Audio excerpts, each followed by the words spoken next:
Chers auditeurs et auditrices sur Alliance 92, l'émission Barreau en ce mercredi, nous recevons le directeur de publication du groupe Ultima Media, Franck Emerson. Bonjour. Bonjour Prisca et bonjour à tous nos auditeurs qui nous écoutent. Il est clair que tout ce qui s'est déroulé durant ce mois de mars a fait couler beaucoup d'encre si l'on parle de la vie politique et économie, mais tout dernièrement, il y a eu donc cette validation de projets de loi en ce qui concerne donc les élections. Surprise ou pas surprise, tout compte fait? Il n'y a pas beaucoup de surprises parce que on s'est aperçu depuis 4 ans que ce régime ne respecte ni les lois, ni la Constitution, que ça a débuté quand on a bafoué la Constitution dès le départ sur la nomination du Premier ministre. On a omis donc d'appliquer l'article 54 de la Constitution. Et aujourd'hui, donc, ça a été une succession de violations flagrantes des lois à Madagascar et surtout de la Constitution. Et maintenant, ça s'est aggravé depuis le mois de mars et ça a abouti à cette rocambolesque validation des lois électorales. Donc, nous sommes maintenant en plein désarroi de la population, de la classe politique, qui ne voit plus en ce moment un régime qui fait fi de la démocratie et des valeurs républicaines. Et nous sommes maintenant en pleine crise. Et je crains fort que d'ici quelques temps, d'ici quelques jours même, il y aura un changement drastique au niveau de la population, puisque c'est le HVM même qui provoque à ce que les populations descendent à la rue. Oui, mais n'empêche, Franck Emerson, il a été clair quand même durant près de 6 mois de cela. Il y a eu ateliers, rencontres, échanges, tant au niveau politique que société civile, pour aboutir à cela. Tout compte fait, est-ce qu'on n'avait pas en même temps perdu de l'argent? On a perdu du temps. C'est une façon de masquer les choses. C'est-à-dire que ça s'est déjà produit avec cette histoire du code de la communication, la loi sur la réconciliation nationale, et qu'on fait semblant de consulter, tout en ayant déjà le gouvernement a déjà, je dirais, son approche finale pour faire passer et faire voter les lois qu'ils veulent. Et maintenant, c'est du temps perdu, comme vous l'avez dit, mais aussi, donc, c'est une façon de tourner en bourrique toute la classe politique et la société civile. Et comme je vous l'ai dit tout à l'heure, là, c'est la preuve, encore une fois, que maintenant le HVM s'est mis à dos à la fois la société civile, les églises, les syndicats, les fonctionnaires et les partis politiques. Et je me demande comment le régime va s'en sortir avec donc toute cette armada d'associations de partis qui donc veulent maintenant que tout cela s'arrête. Qu'est-ce qu'on peut retenir alors de ce qui a été adopté, histoire de bulletin numéro 2, entre autres, indépendant? Mais c'est-à-dire que le régime ne veut pas l'admettre, et c'est que ils veulent tout simplement éliminer des candidats et faire tout pour que leur poulain, c'est-à-dire le président Ratsona Ramaphosa, soit réélu. Éliminer les candidats, ça veut dire, vous l'avez même dit, par rapport à casier judiciaire numéro 2, par rapport à certaines, je dirais, contraintes pour que, je le cite aujourd'hui, pour que les 2 candidats, je dirais, potentiels qui risquent de le battre ne soient pas éligibles pour ces élections, à savoir Ondrazouel, l'ancien président de la transition, et Marc Rafalman, mais aussi des candidats potentiels qui l'ont connu quand il était ministre des Finances. Et c'est là que peut-être que le risque d'affrontement et de crise est plus que jamais perceptible maintenant. Aujourd'hui, et on a peur que la situation va dégénérer de plus en plus. À vous entendre, pour le régime, donc, c'est le ni-ni, alors que les partis politiques, comme la communauté internationale, veulent justement des élections inclusives. Et là, la SADC est là, l'OIF était passé. Ça coïncide avec quoi tout cela d'ailleurs? Le régime fait fi de la communauté internationale, ce n'est que de l'hypocrisie. Les dirigeants n'en font qu'à leur tête. Il n'y a aucun respect des droits de chacun et que, comme vous l'avez dit, même au niveau même de la convention, il n'y aurait qu'à voir par exemple la loi sur les S. La communauté internationale le fait faites attention parce que il y a des risques concernant donc la souveraineté nationale, risque de, je dirais, d'appropriation des terrains par les étrangers, risque aussi donc qu'il y aura des favoritismes au niveau des investissements. Donc on a fait passer hier encore la loi sur le ZES alors que ça a été rejeté. La HCC l'a rejeté, il y a eu deuxième lecture à l'Assemblée, et hier, sans, je dirais, amendement, sans modification, la loi est passée juste après que l'on a adopté les lois organiques sur le régime électoral. Donc là, ça veut dire, ce que ça veut dire, c'est que la démocratie était vraiment bafouée, que ce n'est plus c'est une assemblée corrompue à laquelle on fait face actuellement. Les enfants terribles donc de Timbazaz, ah oui, mais il y a quand même le principe de navette, et après la navette, c'est la haute cour constitutionnelle qui... Que les lois organiques doivent passer encore au Sénat. Oui.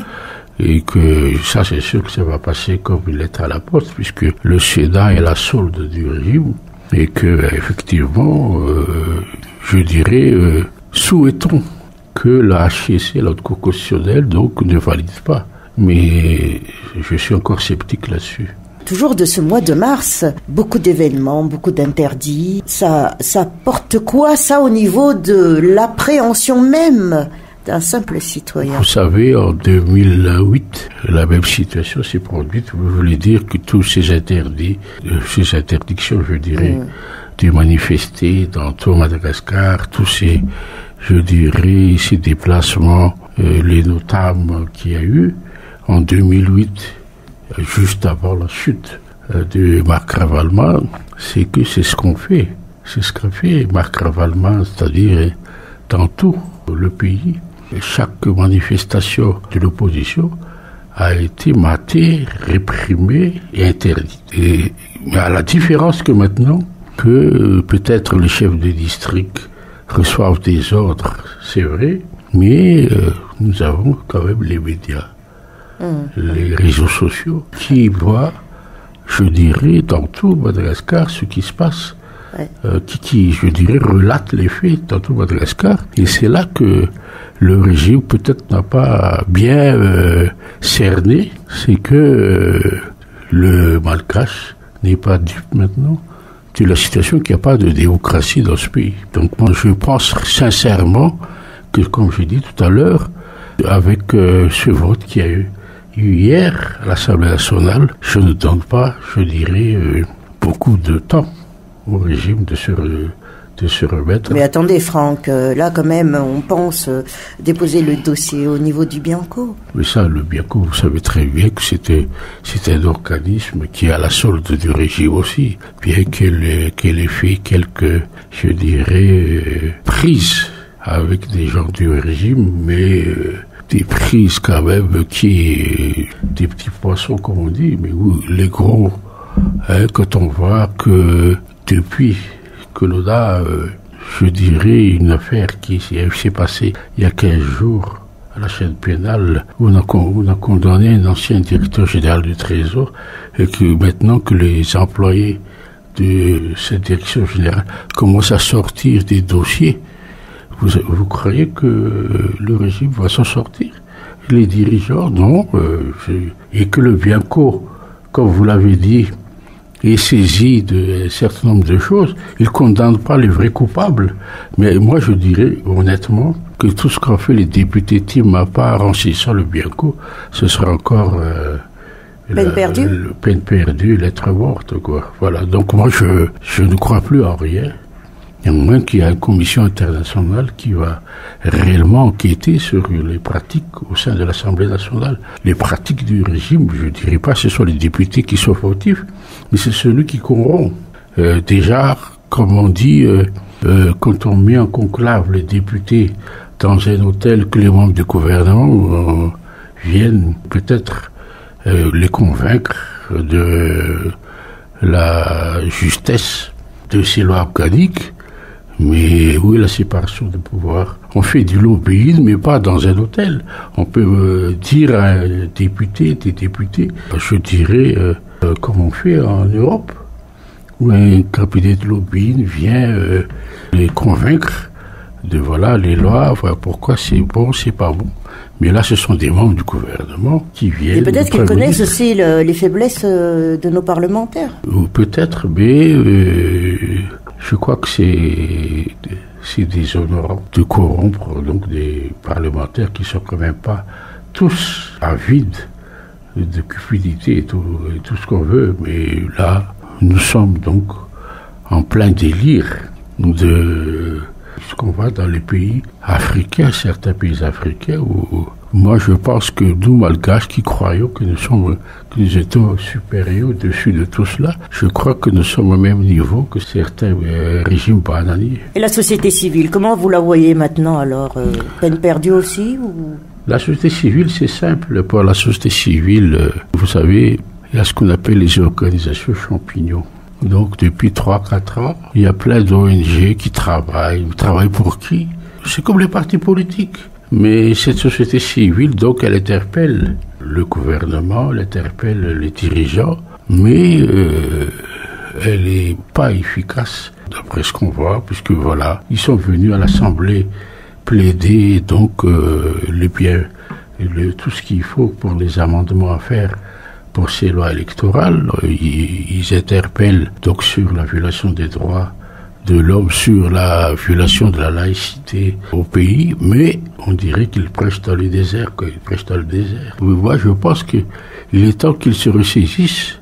Elles se ressaisissent plutôt, car la coupe est pleine. Le HVM, le régime, a réussi le tour de force de mettre tout le monde contre elle, c'est-à-dire que la société civile, ces organisations champignons dont je parle, les partis politiques, les églises et là... Le secteur privé aussi. Oui, le secteur privé, bien entendu.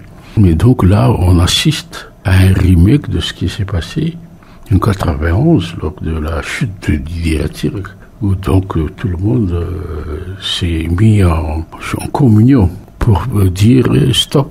Ok, comme on dit au Malgache, donc là c'est à l'État, c'est aux dirigeants de prendre conscience que la situation est vraiment, c'est la situation de tous les dangers, quoi. Économiquement aussi, on a eu un problème, et d'ailleurs le problème se pose encore au niveau du port.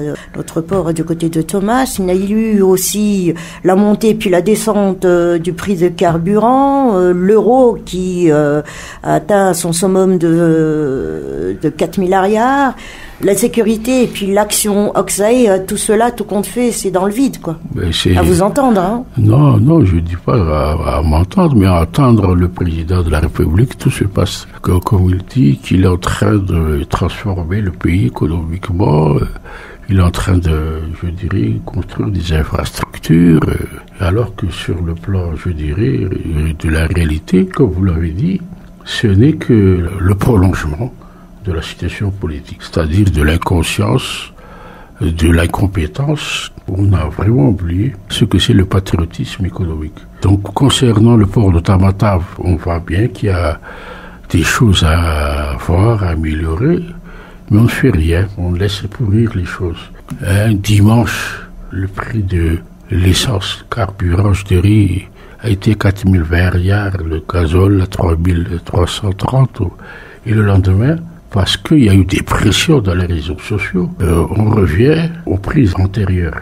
Qu'est-ce que ça veut dire? Ça veut dire donc qu'il y a cette politique de vérité des prix n'est que factice. L'État peut imposer, comme sur le taux de change et le prix de l'essence, sa politique, mais pas laisser les par exemple, les pétroliers, faire ce qu'ils veulent. Il n'y a pas de concurrence. Tous les prix sont semblables, que ce soit Total, Jovena, Canada ou Shell, autre chose. Mais l'État peut imposer.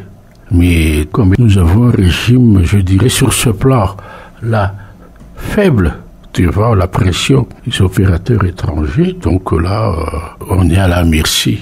À la merci donc de tout ce que des gens qui ne veulent pas une concurrence loyale au niveau donc des prix du carburant, la distribution pétrolière. Et c'est-à-dire que ce sera dangereux s'il y a une autre prochaine augmentation, puisque là on a déjà raté une marche. De toute manière, vous l'avez vu, ils ont fait marche arrière. Parce qu'il y a ce vote des lois électorales, ce sera encore la goutte qui a fait déborder le vase.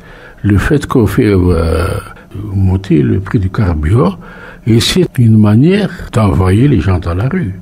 Et ceux qui sont spécialistes en agite propre, vous le savez bien, ceux qui sont les professionnels de la subversion, se frottent les mains maintenant avec tout ce qui se passe. Parce que c'est maintenant eux qui vont prendre les choses en main. Même les partis politiques comme le Team à part, ils ont dit concernant ces lois, ils s'en lavent les mains. Mais ceux qui sont et notre groupe politiquement, qui travaillent peut-être en sourdine, se frottent les mains de la situation. Et c'est là que l'État, le régime n'est pas donc conscient de ce qui va leur arriver. Mais entre-temps aussi, on reçoit toujours des financements. Tout dernièrement, par exemple, les 100 millions de dollars pour le PSE. Mais ça, c'est déjà dans un programme bien défini. C'est pas parce qu'on nous débloque de l'argent que la communauté internationale est d'accord avec le régime.